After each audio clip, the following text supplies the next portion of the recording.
Hi, so I'm going to take a little bit of time and show you some of the parts and then maybe the final project for my notebook for my MazArt Academy supplies. You can see this one's done, and this one I have a lot of knitting things in. I put a envelope on the back to keep extra little things, and I keep notes. So the one thing that I wanted to show you was I'm doing her portrait series for the beginner portrait, and she has this really cool outline for how to make the blush, dark shadows, the hair, the eye, different things on the eyes. And so I went ahead and I laminated this, and I don't think you can see it real well. Yeah, see, it's laminated. And so I wanted to tell you about my Cronova. This is a laminating machine. It only does up to an A4. So it's really been a little workhorse, and it's a nice little machine. So if you're looking for something to laminate with, that's a really great one. But I like this because then I keep it, you can see I have it I keep it taped up to my easel so that I can see it right away. The one thing that I do get are the Mead composition books, and I get the wide rule because I'm old and my eyes can't deal with those college rules anymore. But this is the basis for my notebook, and I'm going to show you some of the other things that I use. I use some of these distress inks. And basically, when I'm making something, then I will distress the edges. And that's a twofold. It makes it look kind of nice, but it also hides some of the white where you've cut. So that's kind of neat. But these are Tim Holtz Ranger Rick distress inks, and I usually get either the sepia, the walnut, the darker ones. They make it look more antique. And then of course these little stampers. Basically I'll just touch in my ink, and then I just go across and hit it, and that needs fixed. And then I made this little box so that it doesn't get ink all over everything. The other thing I have are some really cute little scissors. I use my cutting machine to cut the big ends, but then on the small ends I use some little scissors. I also use some art glitter designer adhesive, and this is just a clear, it dries clear, it's a glue, and you can see I've refilled this. I have big ones that I've refilled it from. You can also opt for some of these tapes. This is Suquang. I guess it's probably from China, and it peels off, and then you take the tape off and you can go ahead and attach it. I like the glue better. So I've already kind of started one, and let me show you what I've done. I get papers from Etsy, and basically what that means is I download the file to my computer and I save it, and then I can print as many as often as I want. I'm given a license for them. And the two that I really like a lot are, the first one is Victoria Designs. She has lots of fun things, and I chose one of her teacups because I'm a tea person, and I've been painting a lot of my own teacups and teapots. Then the other one is My Front Porch, and that's where I got the roses, and she also has the envelopes to cut out. She has a lot of nice things. So those are two that I really like a lot. And I'm going to show you what I did was I went ahead, when you're getting ready to do this, you'll want to take your big paper, and I line it up with the black right here, and then I turn it over and I'll draw around. For example, if I have a big piece like this, I'll go ahead and hold it there. You can even use some artist tape, it won't stick as long and you can take it off. And then I'll draw around my design and then I'll cut it. So that's basically how I get them to fit here. And then of course I glue them on. I glue them on the outside, I glue them on the inside, and you can see I've done this. I've named this for MazArt Academy. I haven't done the back, and I haven't done the inside back, but one of these, I think this one, goes on the inside. And then I have the envelope that I'm going to go ahead and glue down here, and then you can fill it with things. And some of the things that I like to fill, this is from Victoria Designs. She has about 2, 4, 6, 8, about 8 of these on a page, and I cut them out, and then I will glue them on a page here. And you can kind of see, then you can write down what's on these pages. It's kind of an index to get you to where you're going a little faster. But these are really cool. You can make your own too. You don't have to buy fancy things if you don't want to. They're really great if you make your own. The next thing that I did, now I showed you how I keep this one by my easel so that it's easy to see. But I also printed this out. I made it smaller and I printed it out, so this will eventually get put in here and glued down.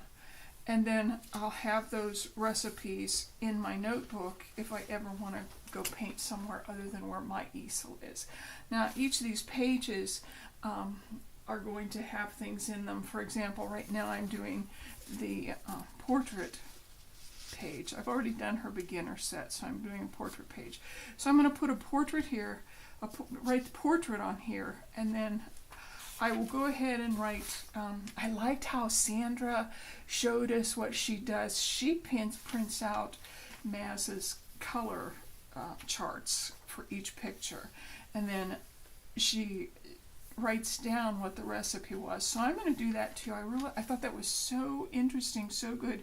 And then you can kind of go back and see what you've done. If you need it again the second or third or fourth or 10th time, you can go back and look at it and see what your recipe was, what Maz's recipe was.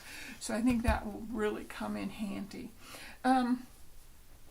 Basically, I think that's going to be it. I hope that this has been helpful for you. I hope that you go ahead and make some of these for yourself. They're just fun, they're easy, they're quick, they're not a big deal. I get 3 of these composition books for about $6 for Amazon. So, and then it's a nice way to look back. For example, with my knitting, if I want to knit socks again, I know how to do my toe, my heel, my this, that, and the other. Okay, I hope this has been helpful. I know it's not very long, and this isn't finished, like I said, but we're working on it, and it should be very useful in the coming months and years as I follow along with Marion in her academy. Thanks for joining me. I hope to see you again. Bye-bye. Hi, I'm back. Okay, I've gone ahead and shown you how to do it, how to put the pretty papers on, but I'm going to show you how I've gone ahead and done for my MazArt notebook. And I picked a teacup because I love teacups. I'm Scotch Irish and we drink a lot of tea. So when you turn it over, I've let myself know that this is one of my MazArt because I have several of these. And I've gone ahead and printed some of her things. You can see I'm doing portraits right now, and so I did these. And then I take notes.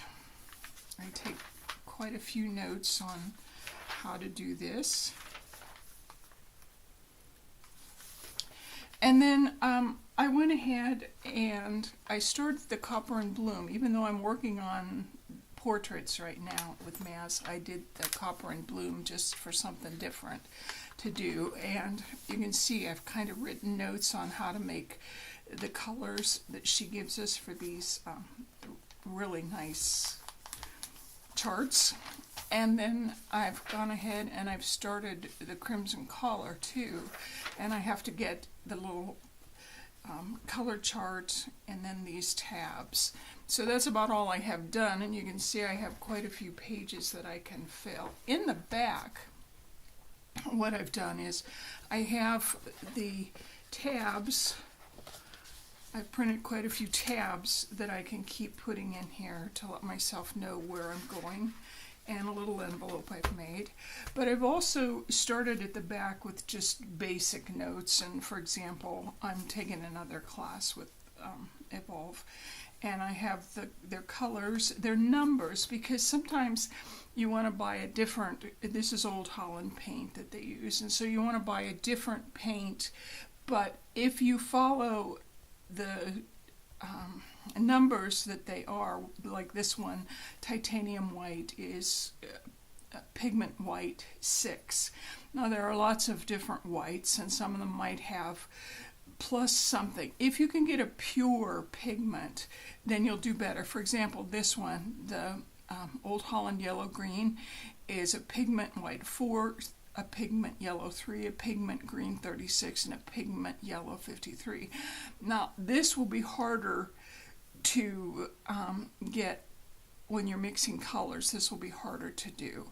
So I really like to find colors that are pure and use them. So then I went ahead and I got another sheet. I like Old Holland paint, but I also like the Michael Harding colors, and so this is a list of all of Marion's colors that we're using, and I love this because, as you can see, the only one that has a double indication is the cobalt teal or phthalo blue teal, and that's not a problem. But I really love how she's picked colors that have one designation. And so then when we paint, we go ahead and say in the style of Marion Dutton MazArt Studios. You can use either Georgian or the Michael Harding. Then these are some other mixes. If you want to make a Naples yellow, then she's given us recipes for that. And I've written down some recipes from Chelsea Medium. Chelsea is a less toxic kind of medium to use, and how to make a lean medium, a fat medium, retouch varnish. And these are pictures that I want to do to get going with Marion, and so I've written down the size of the canvases that I need, and as I do them I will cross them off. For example, I'm working on crimson color right now, and I'll cross that off.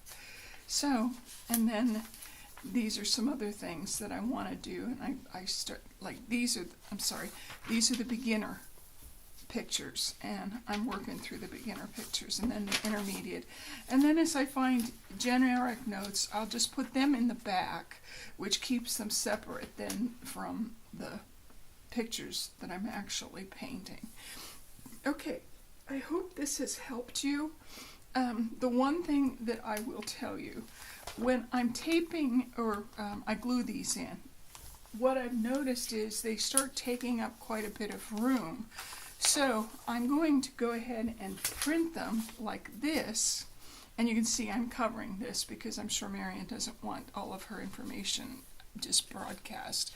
But when I'm going to print all of them like this, and then I'm going to go ahead and maybe make another big envelope for the back here that I can go ahead and slip these into so that they don't take up as much room in the book. Otherwise, my book's going to be really, really wide.